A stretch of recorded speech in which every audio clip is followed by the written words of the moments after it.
Magandang araw po at magandang gabi sa mga nakakapanood sa gabi at sa lahat po ng naabot ng video na ito. Welcome po dito sa AMBO Avoy Mix Videos. Ngayon po ay may video tayo mula kay America's Navy. Yan po ang channel niya, no? So inaasahan ko po ang inyong reaction at komento dyan sa comment box, no? Siyempre tayo rin po, no?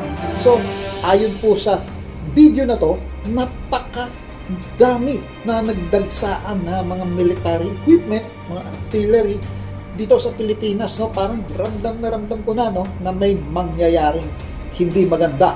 So, para mas malinaw po, panoorin natin ang video ni America's Navy.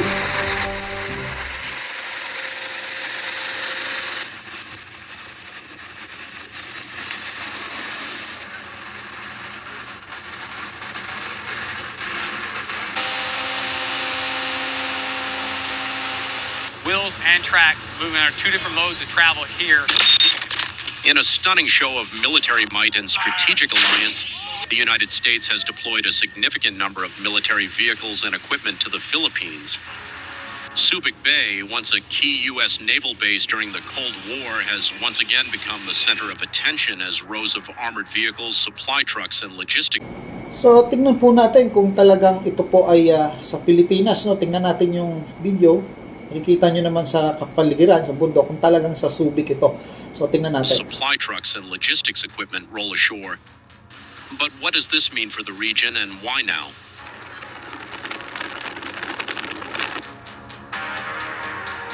Located on the western coast of Luzon, Subic Bay has long been a hub for Mukhang sa ano nga ito, sa Subic ito, no? Hindi lang natin alam kung pinagtagpi-tagpi yung videos, pero alam naman natin talaga ang Amerika nag-move ng kanilang mga military equipment dito sa Pilipinas, no? At yung mga Nemesis missile nga, no? Dumating na nga po dito sa Pilipinas. For U.S.-Philippine military cooperation, and today it is once again a stage for growing tensions in the Indo-Pacific. As the geopolitical rivalry between the United States and China continues to intensify, the deployment of U.S. assets to the Philippines sends a clear message. The Pacific is no longer a backwater, it is a front line.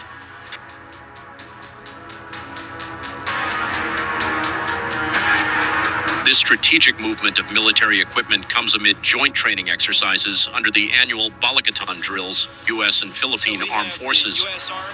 But this year, the scale is unprecedented. Ang sabi niya, this scale is unprecedented. So, kumpara dati, no, talagang mas massive yung tinatawag nating military presence ng Amerika dito sa Pilipinas, ano. Clear message ito sa China na hindi nagbibiro ang US na talagang pag nagkamali sila ay magtatanggol at magtatanggol ang US. Siyempre, kasama ang mga Pilipino at sangkot tayo sa gera na ito, no? Kung ito ay sa Taiwan, no? Sangkot tayo sa gera na ito. Kailangan natin tumulong sa ayaw at sa gusto natin. Yan po kasi yung sinabi nung ni Hegseth, no, sa defense ng Amerikano, nagpunta rito sa Pilipinas, gawin ninyo yung nararapat, no? At siguraduhin nyo na nasa side kayo ng Amerika. Matindi yung salitang yun, binitawan ni Hegseth. Play natin.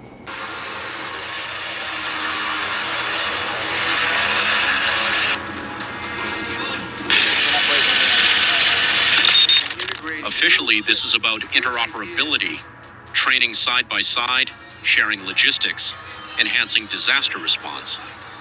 But under the surface, it's clear that the strategic positioning of U.S. hardware in the Philippines is part of a broader containment strategy. The Philippines, long a treaty ally of the United States, is once again emerging as a key location in America's Indo-Pacific blueprint.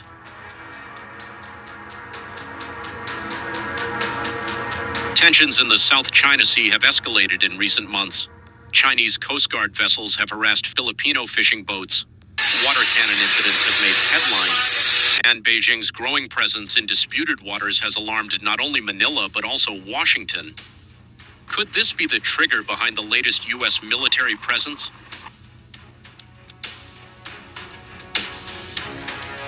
Some analysts argue that the arrival of thousands of military vehicles signals more than just training, it's preparation.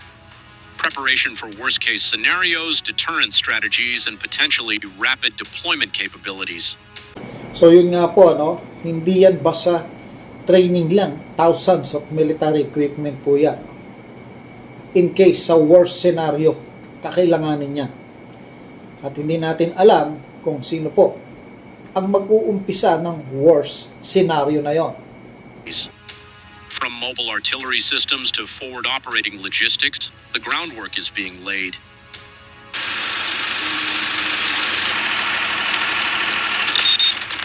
This is a deterrence message.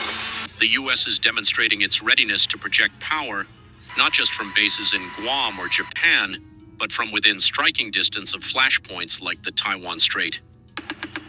Calfex is the culminating phase of what we are doing. Meanwhile, U.S. allies in the region, Japan, Australia, and even India are stepping up their presence. So ito po yung 5 bansa, no, na solid na magtutulungan sakaling magkaroon ng gulo dito sa West Philippine Sea or atakihin ng China ang Taiwan. So ito po yung magtutulungan. Madadagdagan pa po yan. Yun nga, kung atakihin yung Taiwan, sasama pa yung Taiwan dyan. Stepping up their presence. The message to Beijing is clear. Any aggression will be met with a united front. The Philippines, once cautious about hosting foreign troops again, is now at the center of the pivot. Marine Corps, Philippine Marines. Thousands of vehicles, strategic hardware, a show of unity and strength. The arrival of U.S. military equipment in Subic Bay is more than just a drill. It's a signal, a statement, and perhaps the beginning of a new chapter in Pacific defense.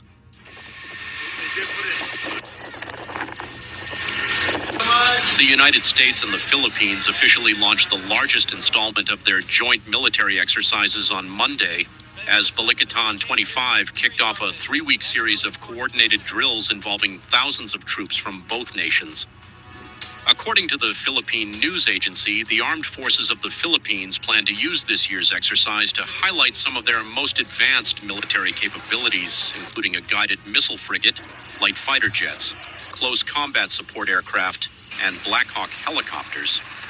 For the first time in the exercise's history, the naval component is expected to extend beyond the Philippines' 12 nautical mile territorial waters and into its exclusive economic zone, a vast maritime area stretching up to 200 nautical miles from the coastline.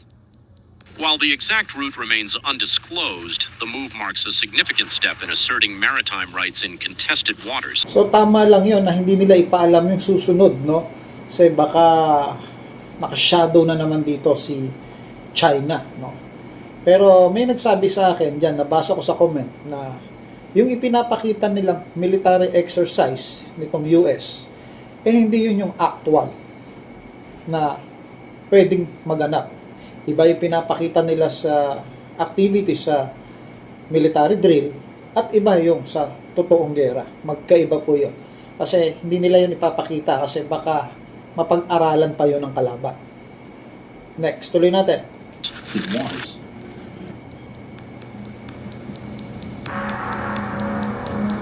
As thousands of troops gear up for Balikatan 25, the largest ever U.S.-Philippines bilateral military exercise, Blount Island Command has emerged as a critical enabler of joint logistics and maritime deployment, arriving in the Philippines in mid-March. Headquartered in Jacksonville, Florida, Blount Island Command plays a vital role in ensuring combat-ready equipment and supplies are on hand when and where needed. As the logistical backbone of the exercise, the command underscores the U.S. commitment to its Indo-Pacific allies. This year's iteration will feature participation from 16 nations, including Australia and for the first time, Japan. In the lead-up to the exercise, which kicks off on April 21st, a 13-member technical assistance and advisory team from Florida arrived to assist with the distribution of over 600 pieces of warfighting equipment and supplies across the theater. Grabe, 600 pieces of war equipment and supply. So, April 20, no? Actually, 20 ngayon, di ba?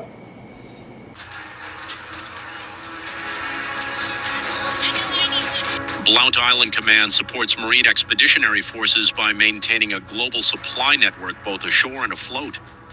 Its teams, composed of service members, government civilians, and contractors, handle everything from inventory management and inspections to corrosion control, maintenance, fueling, and embarkation data entry. One of the keys to the Marine Corps' high operational readiness is the deployment of these specialized advisory teams. Experts from Blount Island provide technical support on the ground, troubleshooting issues, optimizing performance, and enabling expeditionary units to meet their objectives in complex, high-pressure environments. We're showing our ability to deliver and sustain forces operating from the sea, said U.S. Marine Corps Colonel Luke Watson, commanding officer of Blount Island Command, after meeting with the 3rd Marine Littoral Regiment, 3rd Marine Division on April 7th at a joint theater distribution hub west of Manila. So naalala ko tuloy yung sinabi ni yung ating Chief General, yung si Browner. Be ready, no? Be ready po. At talagang sa kanya mismo galing, no? Yun yung pinalaga ng China, yung sinabi niya. Na parang sinabi niya na talagang ano man ang mangyari, makikialam ang Pilipinas sa gera sa Taiwan. Although dito sa atin, ginugulo na tayo ng mga Chinese, di ba? At laganap na yung mga spy nila. Hindi natin alam kung yung spy na binintangan na doon sa China, yung mga Pilipino, hindi natin alam kung anong gagawin nila doon. Pero alam ko, death penalty sa kanila ang mahuling spy. Sana naman ay hindi. No? Sana naman ay propaganda na balita lang yon base sa panlaban nila dito sa Pilipinas kasi nakakahuli tayo ng mga Chinese spy. Earlier that week, Watson boarded the USNS Sisler at Dingalan Bay, northeast of Manila. The military Sea Lift Command vessel executed a joint logistics over-the-shore operation, offloading more than 160 major pieces of Blount Island-sourced equipment essential to mission readiness. Blount Island personnel played a pivotal role in planning the in-stream offload operation, coordinating equipment movement aboard the Sisler, and overseeing its unloading. Major James Fazika, officer in charge, highlighted a key innovation during the operation: the use of an RFID reader for asset tracking on a roll-on, roll-off discharge platform, a first for this kind of mission. We were able to track equipment the moment it rolled off the ship, Fazika said, referring to the Marine Corps Platform Integration Center developed by Blount Island to enable real-time digital tracking through RFID tags and sensors. The system was recently named a finalist in the 19th Annual RFID Journal Awards.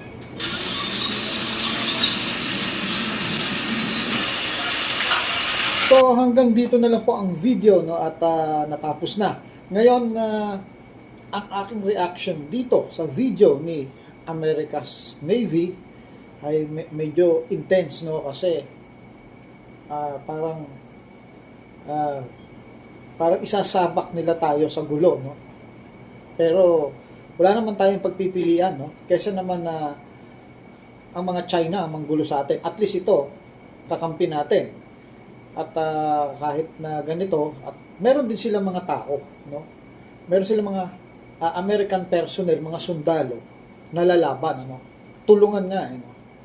Hope so na matulungan tayo ng mga bansa sa Asian nation, no? Kung hindi nila tayo matulungan, eh dapat umalis na lang tayo diyan sa Asian nation. Ewan ko kung kalahati yata nung sa bansa sa Asian nation kampi sa China. So, wala tayong aasahan. No? May mga iba dyan siguro tutulong at sasamantalayin nawa nila kung sakaling magkaroon ng digmaan. At sana hindi lang yung kaninang 5 bansa, no, yung nakita natin sa video, ang magtulungan. Dumami pa sana ito, no?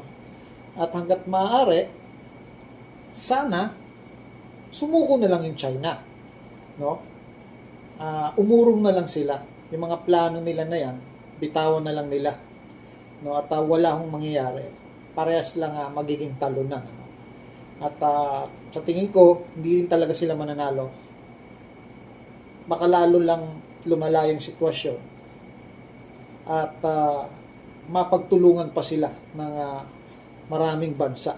Hindi natin alam kung sino pa yung mga bansang kakampi ng China, pero naniniwala ako na mas marami ho ang kakampi ng Amerika dito, no? Kasi alam naman ng lahat na bully itong China. Panalangin po natin na walang mangyaring digmaan at wala pong imposible sa ating Panginoon. Maraming salamat po. Ito po ulit ang Avoy Mix Videos.